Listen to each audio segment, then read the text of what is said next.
Hello and welcome to this Shipper Update. I'm lead economist here, Anthony Smith, and I also have Donnie Gilbert, the one and only, joining me here for this segment. And so, Donnie, last time we were talking about some of the week's releases, and so how this week was just amazing, especially if you're an analyst, you're an economic enthusiast, which many of you I'm sure are, or you just like to look at the latest that's going on within the country. And so starting it off with retail sales, so this is of course one of the big headline numbers.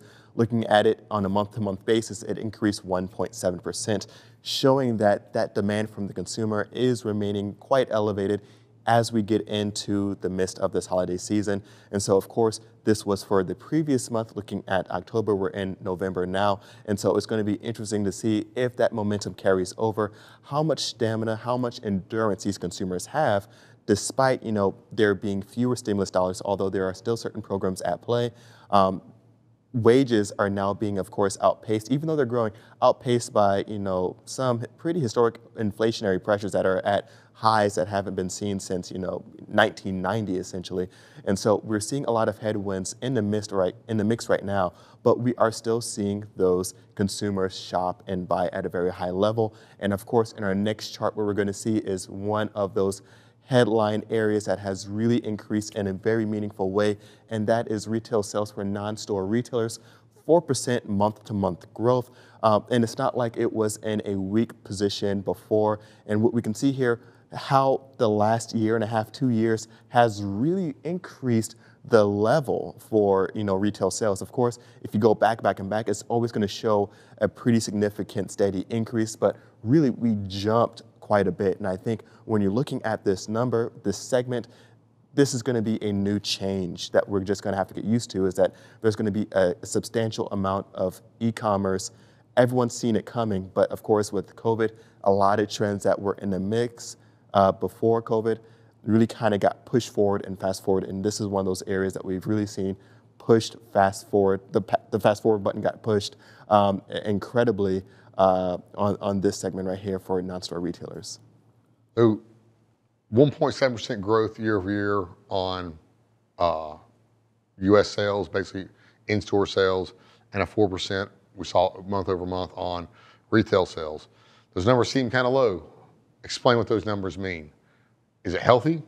Oh, these are incredibly high numbers. So looking at the 1.7 on the overall sales, it's high just because it's on such a sequential basis on a month to month to month to month. And so what we're seeing on a year-over-year basis for total retail sales is that it's still really across the board double digit. And so that's the impressive part right now. And the impressive part when we're still seeing that we're growing at double digit year-over-year pace is just, something incredible that we haven't seen in such a consistent basis before. And so really showing the strength of the consumer, despite, like I said, some of the uncertainties that they are feeling right now. I've always been one for consumer confidence, consumer sentiment, but right now more is being said than done in terms of fears around economic uncertainties. We're seeing all these reports of, oh no, the inflationary pressures are coming, I'm unsure or uncertain about the future for the US economy.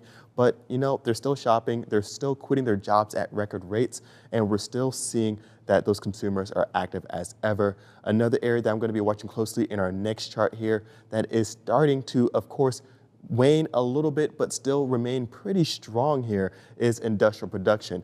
And so in the blue line, we have industrial production, and in the orange line, we have my favorite, and it should be everyone's favorites too, the flatbed outbound tender rejection, or FOTRI as I like to call it. And what we're seeing is that the flatbed outbound tender rejection is elevated and hovering at a very high rate. And what we are seeing, is, just as we expected, is that there's going to be slower but steady growth for industrial production and manufacturing. And I anticipate this slow but steady growth to really persist into 2022.